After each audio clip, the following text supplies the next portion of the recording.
से कम ये हल्दी वाला दूध पी लीजिए, आपको आराम मिल जाएगा।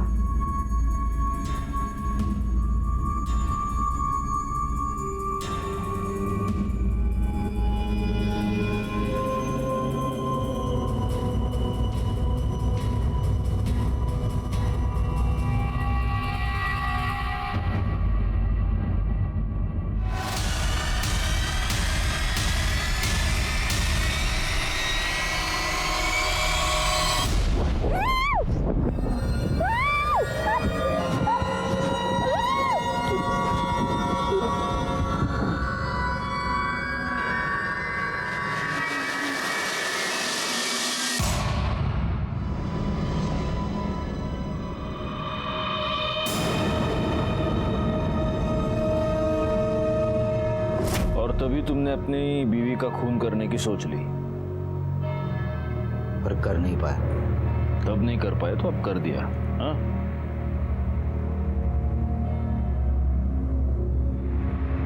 आपकी बीवी वड़ा पाव अच्छा बनाती है।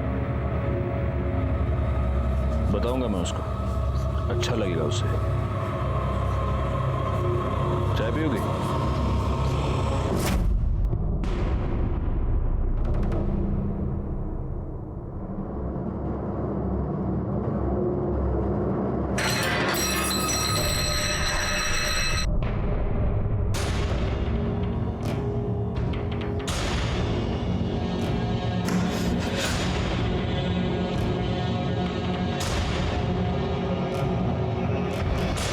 आपको बेवजह मुझ पर भड़क रहे हो।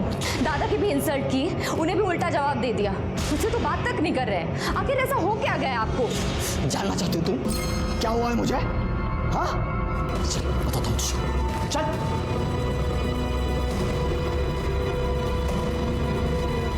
बहुत नाटक करती है ना, सब बताता हूँ तुझे, चल। सर यही है ना वो? हाँ इसे बताइए जो आपने मुझे बताया था। और तू तो पहचानती है ना ये मेरे गुस्सा होने की वजह जानना चाहती है। बताइए इसे कैसे आपने इसे 25,000 में खरीदा था और कैसे आप इसके पहले क्लाइंट थे। क्या अनाप शनाप बक रहे हो तुम? हैं? मैंने तो तुमसे ऐसा कुछ नहीं कहा। सर आप क्या कह रहे हैं? यही है संजय, मैं बात करता हूँ तुमसे। मैडम आप प्लीज 2 मिनट के लिए बाहर जाइए, मुझे संजय से अकेले में कुछ बात करनी है, प्लीज। पर सर आपने तो मुझे। दिमाग खराब है तुम्हारा, पागल हो गए हो क्या तुम? अरे मैंने वो बात तुम्हें तुम्हारी भलाई के लिए बताई थी और तुम अपने फैमिली मैटर में मुझे खींच रहे हो। संजय ये तुम्हारा और तुम्हारी पत्नी का आपस का मामला है, इसे घर जाके सॉल्व करो।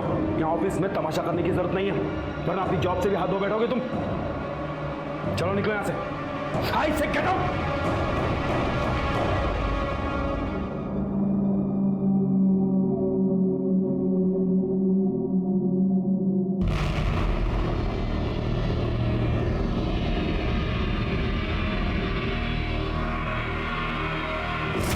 संजय, जो तुम्हारे बॉस ने तुम्हें बताया वो तुमने अपनी बीवी को बताया नहीं? नहीं सर, उसे क्या पता था? संजय, तुम्हें कभी ऐसा नहीं लगा कि शायद तुम्हारा बॉस तुम्हारे साथ झूठ बोल रहा था? शायद उसका कोई हिडन मोटिव था जिसकी वजह से वो तुम्हारे दिमाग में शक डाल रहा था। लगा था सर, मैं बॉस की बातों पर विश्वास नहीं करना चाहता था। न जाने क्यों बॉस की बात मेरे मन में घर कर गई। मैं प्रिया पर शक करने लगा। वो जहां जाती थी उसका मैं पीछा करता था।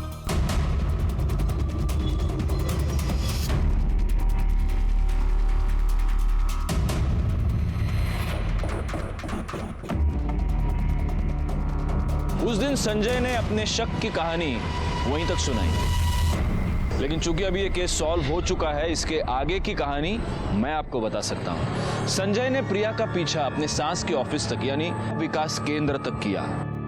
संजय की सास प्रिया की मां कोई साधारण महिला नहीं थी, वो एक सोशल वर्कर थी। लेकिन वहां कुछ गड़बड़ था, कुछ ऐसा था जो सही नहीं था। क्या था वो? संजय के बॉस ने उसे जो कहानी सुनाई थी, क्या उसका और इसका कोई कनेक्शन था?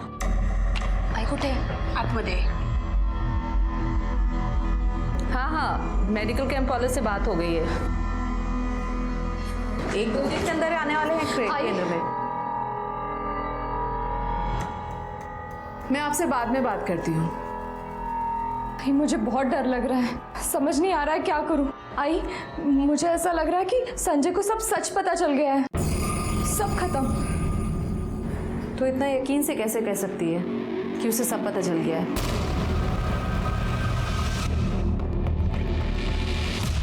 ये मैं क्या बताऊँ, आपसे ही मिलना है क्या? आप ही ने फ़ोन किया था? मैंने ही फ़ोन किया था आपको। अच्छा, आ जाओ आप। वो पैसा लाएगा, एक काम करो, जेब में डालो। ये यहाँ से नहीं, वहाँ से। देख प्रिया, ये जो भी मुसीबत है मुझ तक नहीं पहुंचनी चाहिए। कैसे भी मैनेज कर, समझी ना?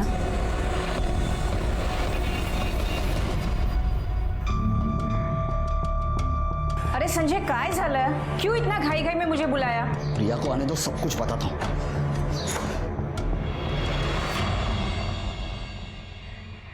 या अरे आई, तुम्ही? आप तो भैया के यहाँ से अगले हफ्ते आने वाली थी ना? हाँ, आने वाली थी, पर इसने कहा कि कुछ जरूरी काम है, इसलिए आज ही आ गई। काय सालो, क्या काम था? आई को क्यों बुला लिया आपने? ये जो सती सावित्री होने का नाटक करती है ना तू, उसका भांडा फोड़ने के लिए इसलिए बुलाया माँ को। माँ को भी पता चले ये भोले वाले चेहरे के पीछे सच्चाई क्या है। संजय, क्या है ये? क्या बोल रहा है तू? मैं झूठ नहीं बोल रहा हूँ, ये तुम्हारी बहू है ना, धंधा करते धंधा। कितने लोगों के साथ सोई है? संजय आपको कुछ गलतफहमी हुई है? कुछ गलतफहमी नहीं हुई है। 3 दिनों से तुम्हारा पीछा कर रहा हूं मैं, 3 दिनों से।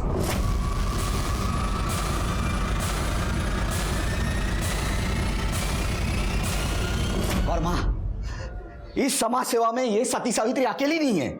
इस सती सावित्री के साथ उसकी बहन, उसकी मां और दलाली करने वाला इसका जीजा है। और ये सब विकास केंद्र के आड़े चलता है ना? हाँ, कल मैंने देखा था तुझे तेरे जीजाजी के साथ गाड़ी में जाते हुए। क्लाइंट के पास गई थी ना तू? मुझे तो बोल देगी कि मार्केट जा रही हूँ, धंधा करती है ना तू।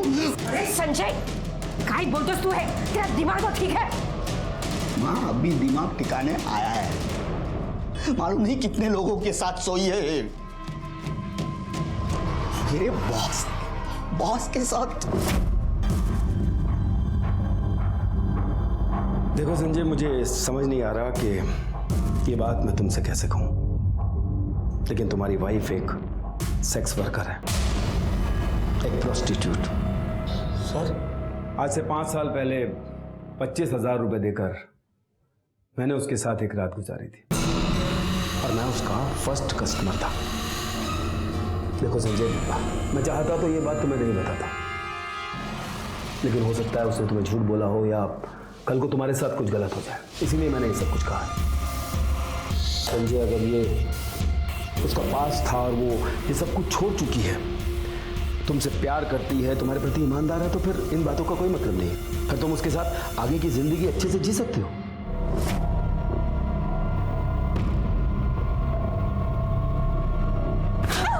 इतना बड़ा धोखा दिया तूने मुझे, मेरे इस घर को अपवित्र कर दिया।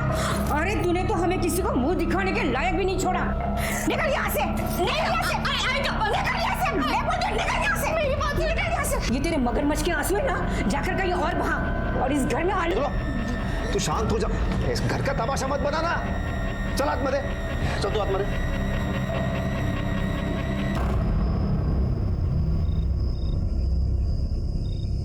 संजय, कितनी बार मैंने तेरे को कहा है, अपने गुस्से को थोड़ा काबू में रखा कर। अरे उस दिन भी तो उस मैकेनिक से लड़ गया, क्या जरूरत थी? तू बीच में मत आ।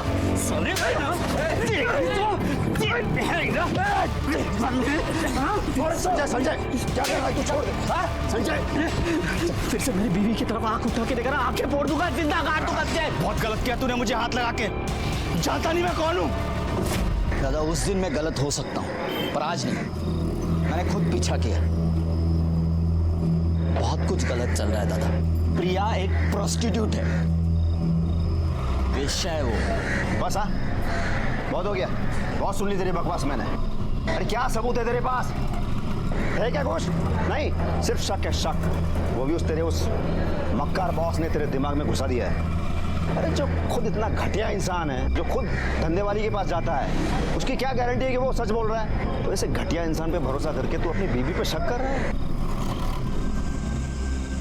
मुझे ये बता, अगर कल आके कोई मेरे बारे में उल्टा सीधा कह दे तो उस पर भी यकीन कर लेगा, करेगा? नहीं दादा, ऐसे कैसे? ऐसे हाँ संजय, एक मेरा छोटा भाई है रे, हाँ? पर तू मुझे कुछ समझता है ना?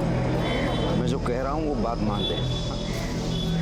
अभी के अभी जा प्रिया के पास और अपने किए की माफ़ी मांग ले उससे, सब ठीक कर ले, उसे वापस ले आ, बस उतना कर ले बस।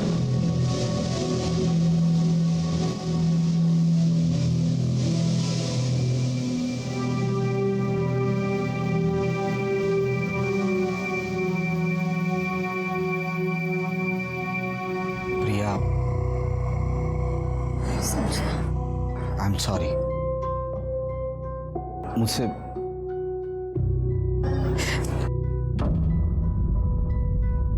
मेरी सच्चाई यही है कि मैं एक प्रोस्टिट्यूट थी। आपको कोई गलतफहमी नहीं हुई।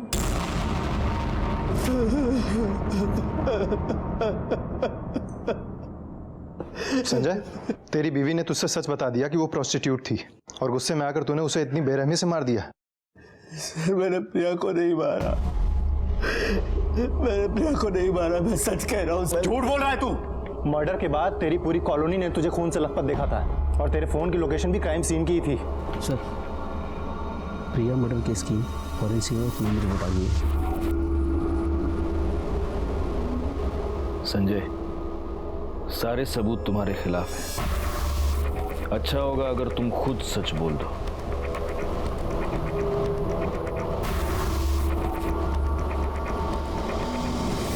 सुनावणे सर, रिपोर्ट के मुताबिक प्रिया के हाथों और कंधों पर इंजन ऑयल के ट्रेसेस मिले हैं, लेकिन उसकी बॉडी पर इंजन ऑयल कहां से आया? सर ये हो सकता है कि संजय की बाइक का हो और संजय के हाथों से ये प्रिया के हाथों और कंधों पे लग गया।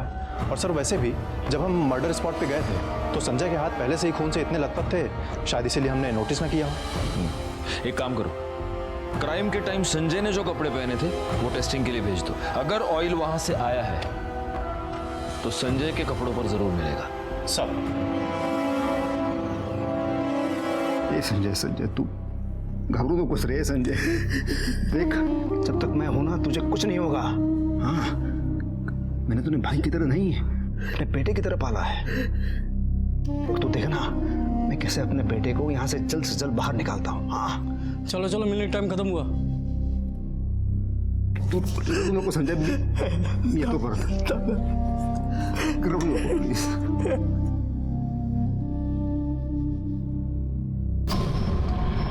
तूने आखिरी बार अपनी बाइक सर्विसिंग कब करवाई थी? यही कुछ 4-5 महीने पहले। प्रिया के मर्डर से पहले तूने अपनी बाइक किसी मैकेनिक को दिखाई थी क्या? नहीं। संजय,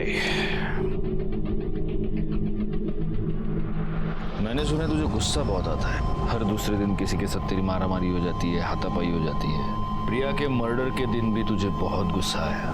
फिर तूने उन 2 बच्चों को गाली दी, उनको मारा। उसी गुस्से में तू घर गया और जब तू घर से बाहर निकला तो पूरा खून से भरा हुआ था। हाँ? तभी प्रिया ने तुझे ये बताया होगा कि वो एक प्रोस्टिट्यूट थी और तब तुझे बहुत गुस्सा आया, है ना? हाँ सर, मुझे पहले गुस्सा आया, पर जब प्रिया ने मुझे सारी हकीकत बताई तब मुझे गुस्सा नहीं, उस पर तरस आया था। मतलब? उषा रानी मेरी आई नहीं है। उसने मुझे और अपर्णा ताई को बचपन में एक आदमी से खरीदा था और हमें धंधे पर लगा दिया। हमसे बहुत सारे पैसे कमाए उसने। अपर्णा ताई ने हमारी दलाली करने वाले मुकेश के साथ शादी कर ली। उसके बाद मैंने भी सोचा कि मैं भी शादी करके अपना घर बसा लूं, पर उषा ताई इसके लिए कभी तैयार नहीं होगी, क्योंकि उसको डर था कि अगर मैंने उसकी पूरी सच्चाई समाज के सामने रख दी तो वो कहीं की नहीं रहेगी। आपको पाने के बाद मुझे ऐसा लगा कि मेरे सारे जख्म भर गए पर मैं गलत थी। मुझे समझना चाहिए था कि हम जैसे लड़कियों के कभी घर नहीं बसते। हमें तो लोग बस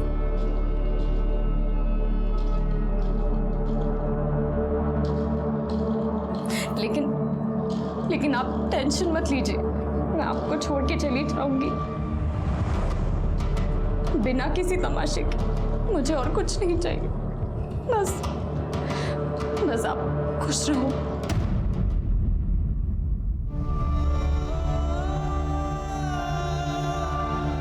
उस उषा रानी ने प्रिया की जिंदगी बर्बाद कर दी, और ये सब कुछ समाज सेवा के आड़ में चलता रहता है इन लोगों का। मैं इन लोगों को छोड़ूंगा नहीं, लोगों के सामने इनकी सच्चाई लाके रख दूंगा।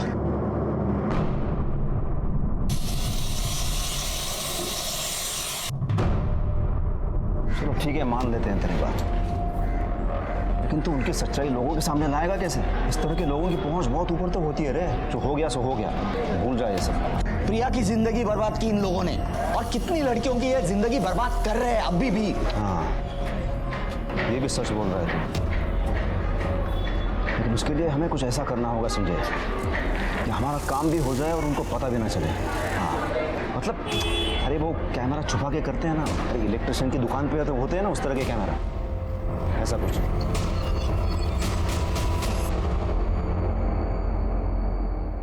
अरे दामाद जी, ऐसे अचानक? बैठिए, क्या लेंगे आप? कुछ लेने नहीं, देने आया हूँ। आखिरी वार्निंग दे रहा हूँ तुझे, ये जो गोरख धंधे ना बंद कर।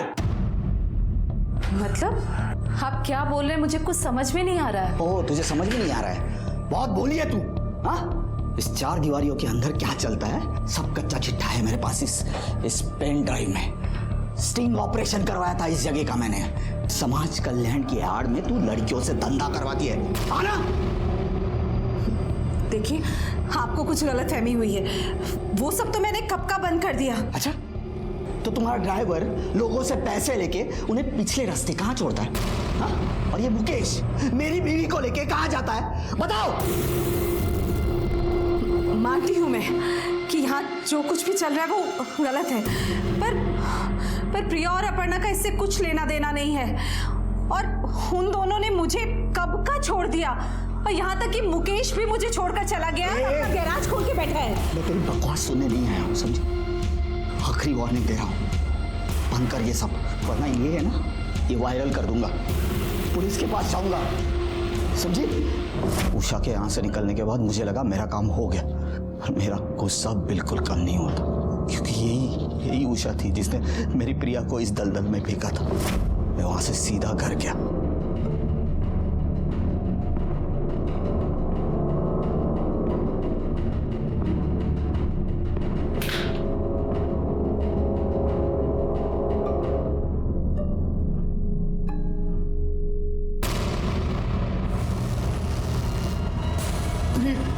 प्रिया!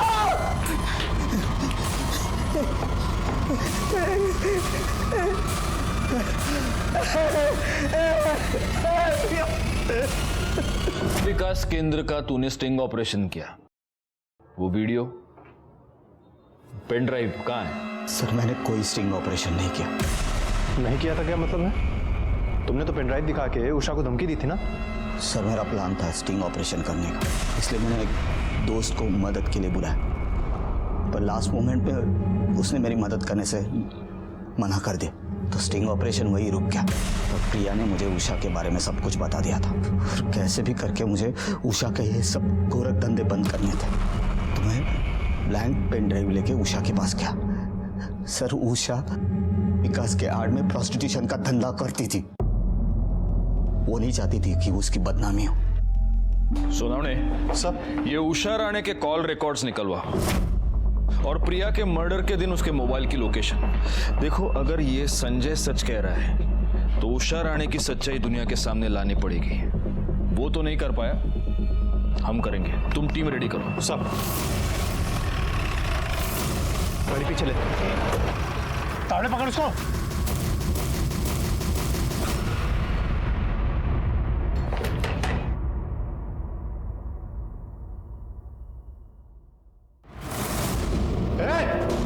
मैडम, मैंने सगळ्यांना साईडला घ्या।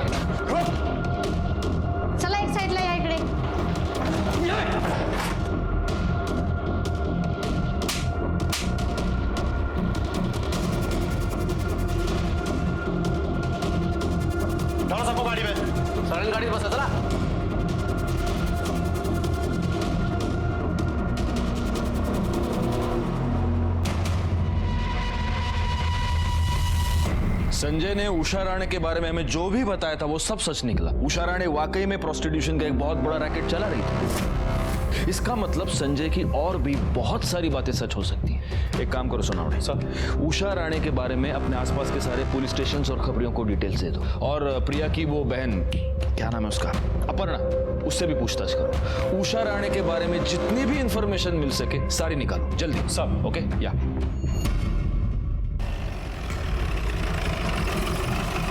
ये उषा ने विकास केंद्र के नाम पे जो प्रोस्टिट्यूशन का धंधा चला के रखा था, इससे तुम्हारा और प्रिया का क्या कनेक्शन है? सिर्फ इतना कि हम दोनों बहनें भी उसके लिए बाकी लड़कियों की तरह कमाई का जरिया थी, और शादी के बाद हमने उसे और उसने हमें छोड़ दिया था। और तुम्हारे पति मुकेश ने? उसने भी वहाँ से निकलने के बाद उसने एक छोटा सा गराज खोला और ईमानदारी की 2 रोटियां खाने के लिए दिन रात मेहनत कर रहा है। रिपोर्ट के मुताबिक प्रिया के हाथों और कंधों पर इंजन ऑयल के ट्रेसेस मिले हैं। तुम्हारे पति मुकेश कहाँ मिलेगा अभी? पता नहीं, विकास केंद्र में रेड पड़ने के बाद से वो घर नहीं लौटा है।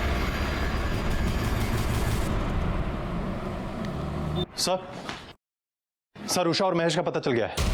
गुड, चलो चलो।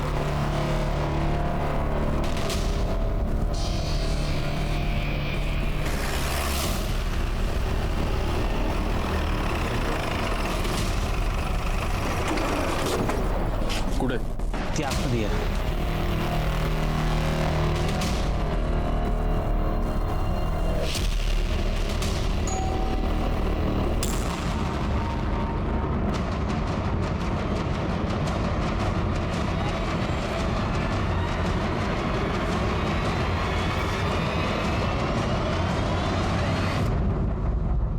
गया ना? अरे किया क्या है मैंने?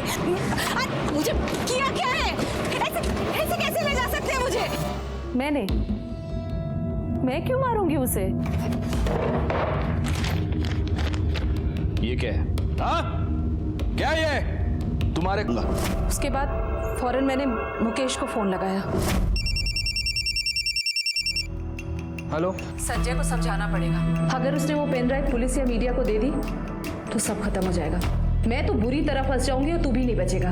मदद मांग रही है या धमका रही है मुझे? मैं सिर्फ बता रही हूँ तुझे, जिस तरह से वो मुझसे गुस्सा है ना, मेरी एक भी नहीं सुनेगा।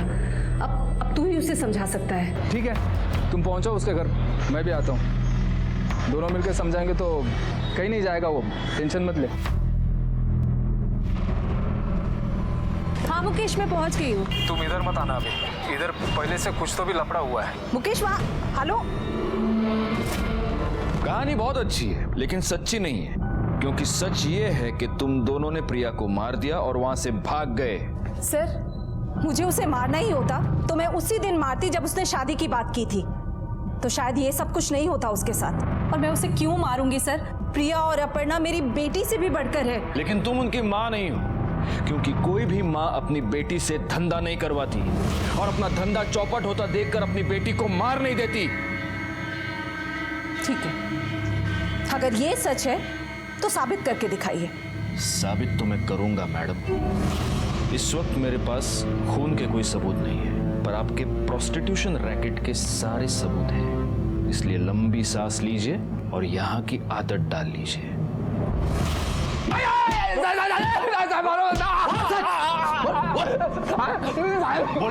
अपर्णा से जब से शादी किया है ना, सारे गलत धंधे छोड़ दिया है साहब। मेहनत करता हूँ साहब, ईमानदारी की रोटी खाता हूँ। अच्छा, तो जब प्रिया का खून हुआ तू उस एरिया में क्या कर रहा था? मैं नहीं जाना चाहता था साहब उधर, गैरेज में काम कर रहा था, तो उषा ताई का फोन आया, उसने बुलाया, इसके लिए गया था। लेकिन साहब मैं जब उधर गया तो उधर पहले से ही कोई लफड़ा चालू था। हाँ मुकेश, मैं पहुंच गई हूँ। तुम इधर मत आना अभी, इधर पहले से कुछ तो भी लफड़ा हुआ है। मैं निकल रहा हूँ यहाँ से, तुम भी निकल जाना है। बहुत अच्छी कहानी बना लेता है तू। तू सीधा गैरेज से गया था ना प्रिया को मारने के लिए। तेरे हाथ में इंजन ऑयल लगा हुआ था, प्रिया की बॉडी पे से हमें इंजन ऑयल के दाग मिले हैं। तुझे जैसे ही पता चला कि पुलिस तुझ तक पहुंचने वाली है, तू वहां से भाग गया। मार साले को, मार। मैंने किसी को नहीं मारा है साहब। सर, प्रिया मर्डर केस में हमारा खबरी इंफॉर्मेशन लेकर आया है।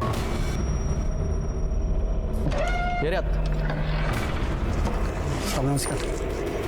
साहब, जिस दिन वो लड़की का मर्डर हुआ ना, प्रिया, उसका 2 रोड चाप मैकेनिक के साथ लफड़ा हुआ था, आपने देखा साहब। और जिधर झगड़ा हुआ उसके सामने दुकान पे सीसीटीवी लगा हुआ।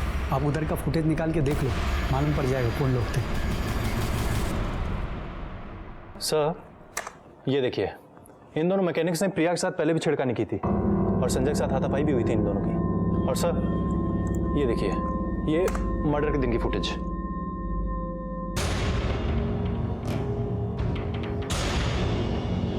पॉज करो, सुनो ने, मिल गया। इस केस में हमको लीड मिल गया। ये दोनों इस एरिया के दादा हैं ना? हाँ सर। पहले भी कई कंप्लेंट्स आ चुके हैं इनके बारे में।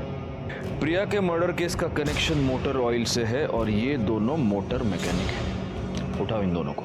सब क्या साहब, जब मर्जी तब आप उठाकर लेकर जाते हैं। अरे मेरे सामने गला फाड़ के तेरा कोई फायदा नहीं है। नुकसान होता है। जो भी बात करना है साफ से करने का। मैं साहब से डरता हूँ क्या? डरता हूँ।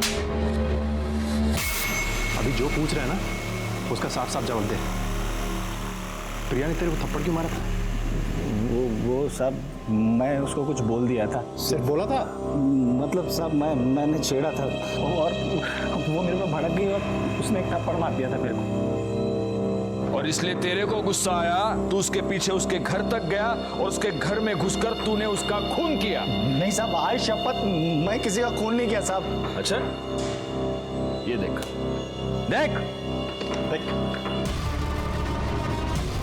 उसके पीछे किधर गया तू? वो क्या साहब, मैं ना वो बाइक का टेस्ट ड्राइव करने के लिए गया था। तू पूरे 1 घंटे के बाद अपने गैरेज पे वापस आया। साहब, वो क्या है कि बाइक ठीक हो गई थी, तो इसलिए बाइक को क्लाइंट के घर पे छोड़ने गया था। तो क्लाइंट को होम डिलीवरी भी देता है क्या? सोनावड़े, एक काम करो, इसका ये जो भी क्लाइंट है उसके पास इंक्वायरी करो और तब तक ये दोनों को बिठा के रखो इधर। साहब, ऐसे बैठा के काहे को रखने का? अगर अपन लोग झूठ बोला होगा ना तो वापस उठा के लाना। टाइम खोटी काहे को करने का साहब?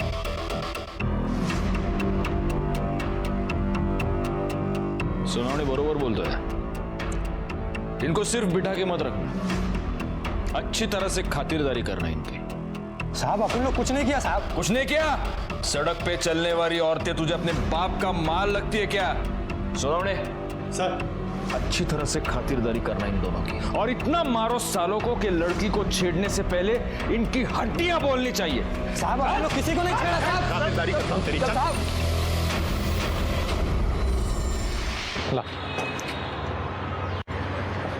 सर, अच्छे से खातिरदारी की है दोनों की। लेकिन ये सुबह का डोज है, शाम को फिर फोड़ना उनको। ठीक है सर।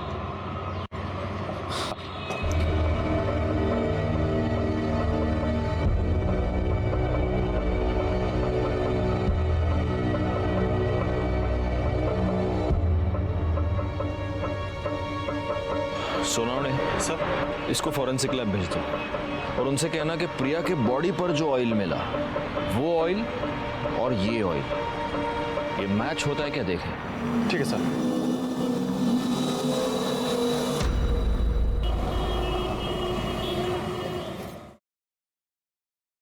सर, प्रशांत आले। हाँ प्रशांत, आओ आओ। सर, मुझे क्यों यहाँ पे बुलाया? आओ आओ बैठो।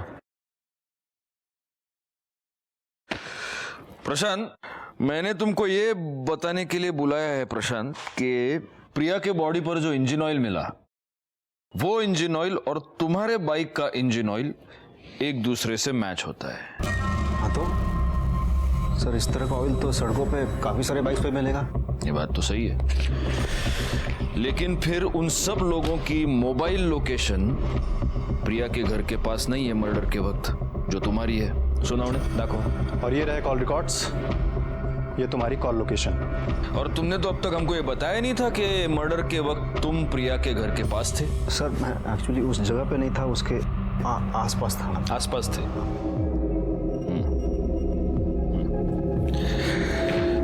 अब प्रशांत, मैं तुमको एक फिल्म दिखाऊंगा।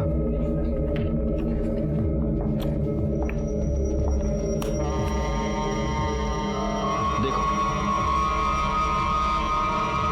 और ये तुम्हारी एंट्री।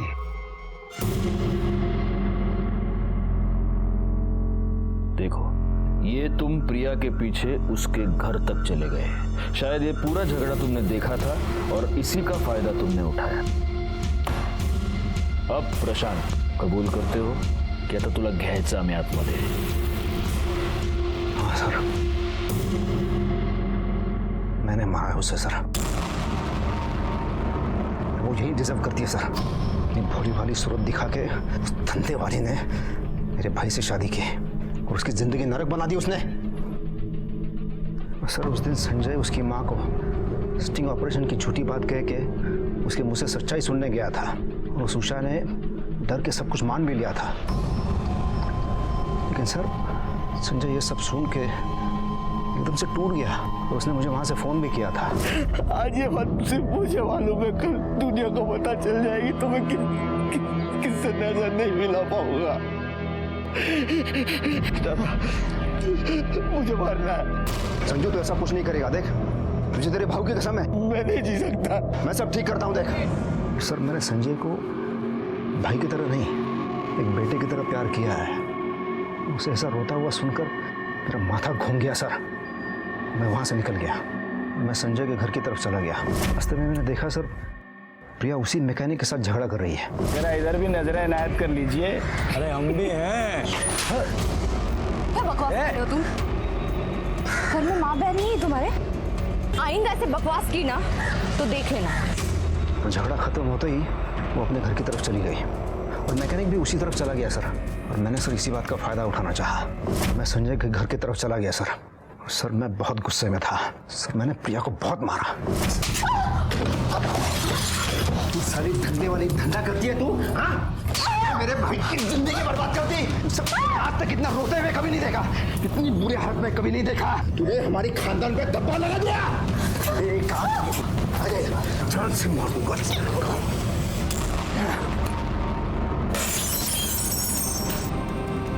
सर मैंने संजय को हमेशा एक बेटे की तरह पाला है, इसे कभी कोई तकलीफ नहीं होने दी मैंने। सर मैं जान गया था अगर वो प्रिया उसकी जिंदगी में रहती ना सर, उसे हमेशा दुख मिलता और इसीलिए उसे मरना जरूरी था। तुमको ऐसा लगता है प्रशांत कि तुमने अपने भाई को बचाया, लेकिन तुमने उसको दुख की दलदल में और ज्यादा धकेल दिया, क्योंकि आज भी तुम्हारा भाई प्रिया से बहुत प्यार करता है। वो ये मानता है कि प्रिया जैसी लड़की जिसने अपनी जिंदगी में इतना कुछ झेला है, उसे एक अच्छी जिंदगी जीने का अधिकार है। और तुम जैसे घटिया और दिमाग से बीमार लोग ये बात कभी समझ नहीं पाते। प्रशांत पर प्रिया के मर्डर का केस आज भी माननीय कोर्ट में लंबित है और प्रशांत इस वक्त जेल में है। प्रिया का अपना अतीत छुपाना और संजय का अपनी बीवी की अच्छाइयों की ओर नजरअंदाज कर उसके अतीत को खंगालना, ये सब टाला जा सकता था अगर इन दोनों ने अपने रिश्ते में आई शक की दस्तक को सुना होता, उसे समझा होता, उसे दूर किया होता, तो इस गुनाह को टाला जा सकता था।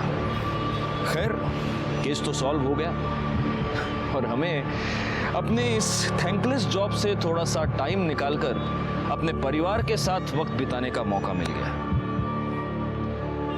मैं सीनियर इंस्पेक्टर राजेश जाधव आपसे विदा लेता हूं। दोबारा मिलूंगा, तब तक सतर्क रहिए और देखते रहिए क्राइम पेट्रोल दस्तक। मकसद बताना नहीं,